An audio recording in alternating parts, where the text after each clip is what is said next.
Hello बच्चों। तो आज हम लोग देखेंगे जेनेटिक्स का लेक्चर नंबर 9।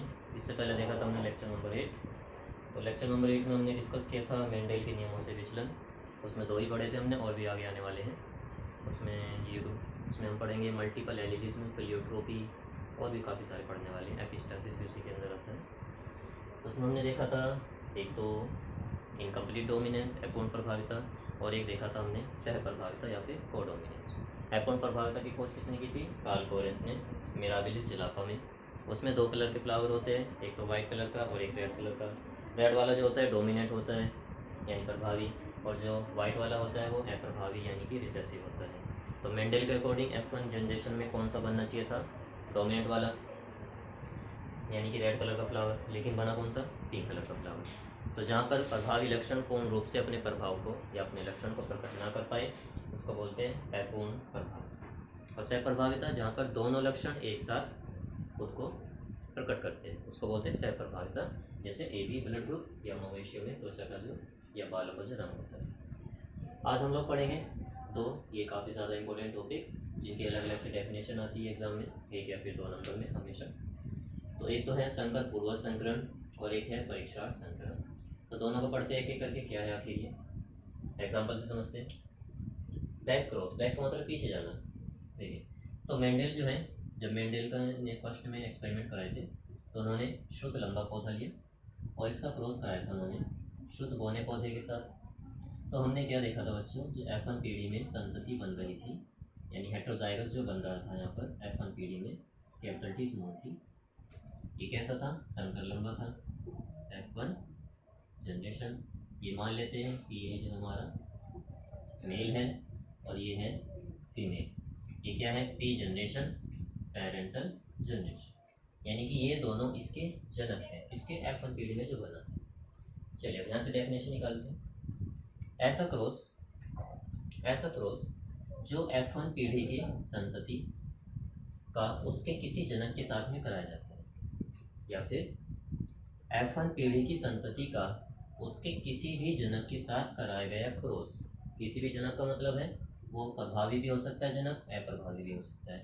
किसी के भी साथ कराओगे अगर दोनों में से तो उसको बोलेंगे हम लोग बैक क्रॉस। बैक माने पीछे जाना, पीछे की तरफ हम जा रहे हैं। यानी कि अगर इसका आप इसके साथ में क्रॉस कराते हो तो भी वो क्या कहलाएगा? Back cross.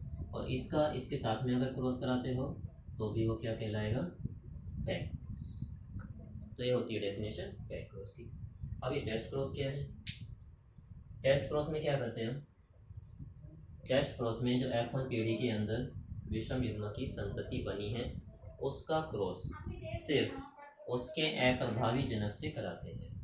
बैक क्रॉस में किसी से भी करा सकते हैं, लेकिन टेस्ट क्रॉस में क्या करेंगे?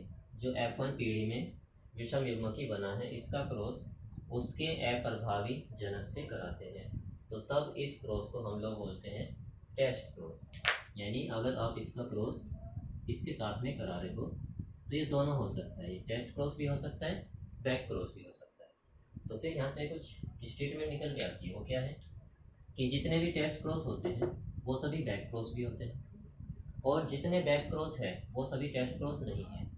क्योंकि इसका इसके साथ में अगर क्रॉस कराते हो तो वो सिर्फ बैक क्रॉस है, टेस्ट क्रॉस नहीं है। अगर इसका क्रॉस इसके साथ कराओगे तो वो बैक क्रॉस भी है और वो टेस्ट क्रॉस भी है। तो इसका मतलब जितने भी टेस्ट क्रॉस है वो सभी बैक क्रॉस ज़रूर होंगे, लेकिन ये ज़रूरी नहीं कि सभी बैक क्रॉस टेस्ट क्रॉस भी हो। चलिए तो इसको देखते हैं कि इनका रेशो कितना निकल के आता है। तो जो टेस्ट क्रॉस होता है इसका यूज़ हम लोग करते हैं किसी ऑर्गेनिज्म का जीनोटाइप पता करने में। वो अगर मुझे टाइम मिला तो किसी और लेक्चर में हम देखेंगे इसका काफ़ी अच्छे से। अब क्या करते हैं हम इसका क्रॉस इसके साथ करा के देखते हैं कि क्या रेशो आता है। तो हम उठा लेते हैं F1 पीढ़ी का हेट्रोजाइगस और इसका अप्रभावी जनक स्मॉल t। ये ग्रुप बनाएंगे फिर से इनके और इसके भी। तो ये बनेगा कैपिटल T, ये बनेगा स्मॉल t, ये बनेगा स्मॉल t और ये बनेगा स्मॉल t। तो यहाँ से एक उठाएंगे हम और यहाँ से एक उठाएंगे तो कैपिटल T और स्मॉल t बन गया। फिर एक यहाँ से उठाया हमने और एक यहाँ से उठाया तो ये भी कैपिटल T स्मॉल t बन गया। यहाँ से उठाएंगे तो ये बनेगा स्मॉल t और इन दोनों को कराएंगे क्रॉस तो ये बन जाएगा स्मॉल t। चलिए तो अब यहाँ पर हम देखते हैं कि जीनोटाइप और फिनोटाइप का क्या है। तो तो देखिए ये वाले जो पौधे होंगे ये कैसे होंगे, लंबे दोनों, क्योंकि कैपिटल टी प्रभावी लक्षण है और स्मॉल टी अप्रभावी है, तो ये दोनों पौधे कैसे बनेंगे, बोने पौधे। तो फिनोटाइप अनुपात कितना आया, फिनोटाइप यानी कि ये दिखने में कैसे है, कितने लंबे हैं कितने बोने हैं। तो लंबे पौधे कितने बने, 2, बोने पौधे कितने बने, 2। तो अनुपात को ऐसे लिख सकते हैं 2:2, या फिर इसको अगर हम 2 से डिवाइड करें तो इसको ऐसे भी लिखा जा सकता है 1:1। चलिए अब जीनोटाइप देखते हैं, जीनोटाइप या जीनी संरचना क्या है इनकी। तो यहाँ पर देखो इन दोनों का जीनोटाइप सेम है, ये भी कैपिटल टी स्मॉल टी है, ये भी कैपिटल टी स्मॉल टी है, तो 2 का जीनोटाइप सेम हुआ। फिर अगले में देखेंगे इनमें भी स्मॉल टी और यहाँ भी स्मॉल टी, तो इनका भी जीनोटाइप सेम है, तो इसको भी 1:1 हम लिख सकते हैं।